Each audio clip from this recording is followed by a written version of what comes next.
Bonjour et bienvenue dans les autres bobines. Donc le concept est simple, je vais vous parler des films autres que les sorties nationales que j'ai vues ce mois-ci. Et donc là, il y en a 7.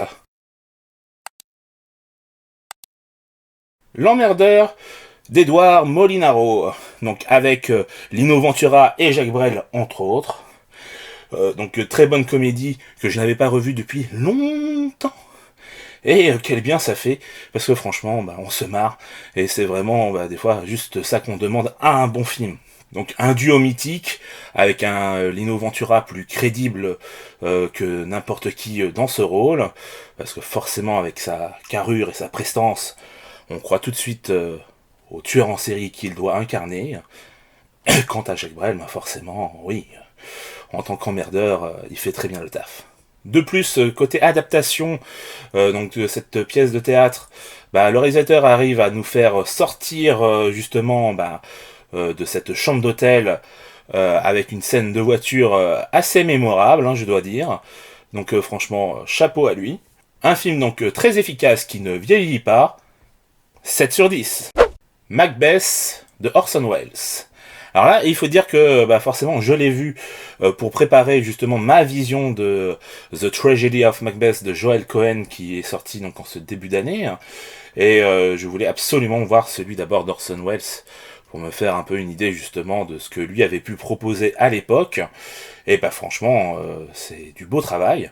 En même temps, il n'était pas à sa première itération justement de Macbeth, c'est-à-dire que il l'avait déjà monté au théâtre plusieurs fois, dont une version vaudou, qui était très originale, donc j'ai pu voir quelques extraits, donc c'est fort intéressant, et là donc forcément il n'a pas repris totalement celle de la version vaudou, mais d'une version plus classique, mais il a repris justement une de ses mises en scène, forcément en l'améliorant un petit peu, évidemment, pour donc ce film, justement qui a un vrai côté théâtral, et qui fonctionne très bien. Donc on voit que c'est tourné en studio, forcément, mais c'est très bien fait, et d'ailleurs c'est même une volonté du réalisateur de montrer par moments qu'on est en studio. Il y a justement des effets aussi de mise en scène à ce niveau-là qui sont très intéressants. Il est aussi dans l'expressionnisme, ça c'est une évidence, mais mélangé au côté théâtral, ça rajoute quelque chose qu'on n'a pas forcément l'habitude, parce que comme je vous dis, il veut vraiment montrer qu'on est aussi au théâtre, quelque part, du moins au théâtre filmé, et il y a donc des effets de caméra et tout ça, où on voit vraiment qu'on est sur un décor, et en même temps, il en profite pour justement faire des changements de décor assez incroyables, qui ne seraient pas du coup évidents, du moins à l'époque, autrement. Donc c'est plutôt bien pensé, c'est malin. Et c'est un film que j'ai beaucoup aimé. Faut dire que forcément Orson Welles, c'est pas n'importe qui. Et il a su s'entourer pour faire ce film. Et d'ailleurs on a une Lady Macbeth vraiment détonnante. Donc un très bon film que je vous recommande. 7 sur 10. Body Double de Brian De Palma. Alors, c'est un revisionnage pour le coup, parce que, comme vous le savez, pour certains, je me suis acheté le Blu-ray assez récemment, donc j'ai voulu revoir le film, et quel film. Clairement, très très très bon, Brian De Palma, qui, là, a su justement allier, on va dire avec talent, parce que, quand même, justement ses références à Hitchcock avec son propre univers à lui, parce que forcément, on pense à Fenêtre sur cour, mais ça va plus loin. Et surtout, il y a des sortes de quiproquos assez aberrants qui rendent la chose encore plus drôle. Donc c'est assez original parce que c'est quand même finalement un film assez inquiétant. Et apporter cette touche d'humour, c'est plutôt bienvenu. Il y a aussi des références à d'autres metteurs en scène. Si vous avez l'œil, vous remarquerez. Bref, en tout cas, c'est plutôt fun. Et surtout, il y a un bon casting. Craig Wesson, Melanie Griffiths ou encore Greg Henry. Il y a vraiment du beau monde et qui arrive à faire des rôles très impressionnants, je trouve. Ça marche bien. Et d'ailleurs, il y a une petite scène que j'aime beaucoup dans le club, là notamment, où justement, on va voir une sorte de clip dans le film il y a du film dans le film aussi, ça, vous le savez bien. Mais le clip est plutôt original et on se croirait presque sur le tournage du vrai clip en fait, tellement c'est bien fait. Donc vraiment chapeau à Brian De Palma pour ça. Un film à voir si vous ne l'avez pas vu et à revoir pour les autres. 7/10. La folle histoire de Max et Léon du Palma Show. Et bah là forcément le nouveau film du Palma Show arrive bientôt sur vos écrans. Et donc dans cette optique je me suis refait leur premier. Et je dois avouer que sur le coup, je lui avais mis un bon 8/10 et en le revisionnant, je suis revenu quand même un peu sur ma note. Je l'ai redescendu à 7 parce que ça reste un bon film, mais bon, faut pas non plus se leurrer, hein, c'est pas non plus un chef-d'œuvre et on se marre, c'est vrai, mais on sourit plus qu'on rigole vraiment. Donc finalement, j'ai préféré le redescendre un petit peu.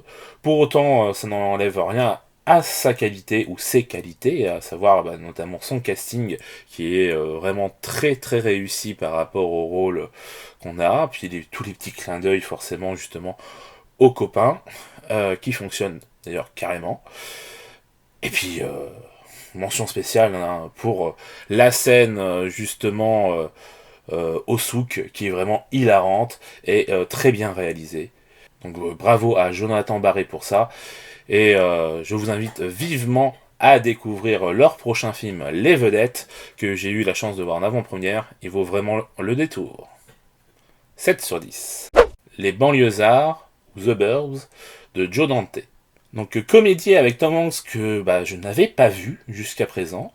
Et avec notamment également Carrie Fisher et Bruce Dern. Franchement, le casting est plutôt sympathique. Mais une vraie bonne surprise, parce que c'était pas si évident que ça. Là, c'est un des premiers rôles de Tom Hanks en rôle de père de famille. Et ça fonctionne plutôt pas mal. Le côté voisinage et tout ça, en plus tourné dans les mêmes studios et décors que du coup ceux de Desperate Housewives. On reconnaît pas mal, hein, même s'il y a eu quelques changements forcément pour la série, mais on reconnaît assez bien le quartier et c'est plutôt sympa parce que justement c'est vraiment la banlieue typique américaine qu'on a comme image et pour le coup ça a été réutilisé pour Desperate et ça fonctionne vraiment bien et Tom Hanks c'est plutôt bon dans ce rôle, ça lui va bien, ça le change un peu. Puis l'univers de Joe Dante, forcément, est plutôt riche en surprises et ça fonctionne avec les délires des personnages, donc c'est vraiment fun. Je l'ai eu dans une très belle collection de chez Carlotta, donc les collectors, là, avec plein de bonus. C'est vraiment très intéressant aussi à ce niveau-là. Il y a une interview du réalisateur, il y a plein de choses par rapport au making-of et tout. Enfin bref, on apprend plein de choses supplémentaires. Ça fait plaisir. Donc un bon film. Si vous ne l'avez pas vu, foncez. 7/10. Le procès Paradine de Alfred Hitchcock. Un des rares Hitchcock que je n'avais pas vu jusqu'à présent, avec Gregory Peck, tout de même. Il y a aussi Alida Valli ou Louis Jordan. Donc c'est un film de procès qui semblait plutôt classique sur le papier, mais finalement ça va un peu plus loin, parce que du coup il va mener sa petite enquête pour essayer de sauver justement sa protégée, sa cliente, et vous verrez que ça va un petit peu plus loin que ça quand même si le bonhomme est marié. Et c'est fort intéressant. Et plus surprenant que je ne l'attendais. Bref, en tout cas, un bon film. Donc si vous aimez les procès et Gregory Peck, normalement, ce film est fait pour vous. 7/10. Chicken Run, donc le premier film des studios Hardman. Ça faisait une éternité que je ne l'avais pas vu. Et comme là en ce moment il y a justement les news par rapport au fait qu'il y aura une suite qui va bientôt arriver sur Netflix, je me suis dit c'est l'occasion de le revoir. Et pour cela, sachez qu'il est en ce moment disponible sur la plateforme Mubi. film d'animation donc en stop motion, en pâte à modeler, qui fait hommage à La Grande Évasion et à Stalag 17, entre autres, hein, parce que forcément il y en a d'autres. Ça fait bien le taf, c'est très marrant. Et franchement, bah, ça a pas pris une ride. Hein. On en redemande presque déjà à la sortie du film. Et du coup, bah, tant mieux que cette suite ait été annoncée sur Netflix. D'ailleurs, a priori, il y aura aussi un Voilà, c'est Gromit. Comme quoi, Netflix a plutôt bon goût à ce niveau-là. Hein. Donc un bijou d'animation à découvrir ou à redécouvrir. Et je pense que justement pour la jeune génération d'aujourd'hui qui n'a pas forcément l'habitude des films en stop motion, ça peut être justement un premier pas plutôt intéressant. 7 sur 10. Voilà, donc c'est tout pour les films de ce mois-ci. Je vous donne rendez-vous le mois prochain. Ciao!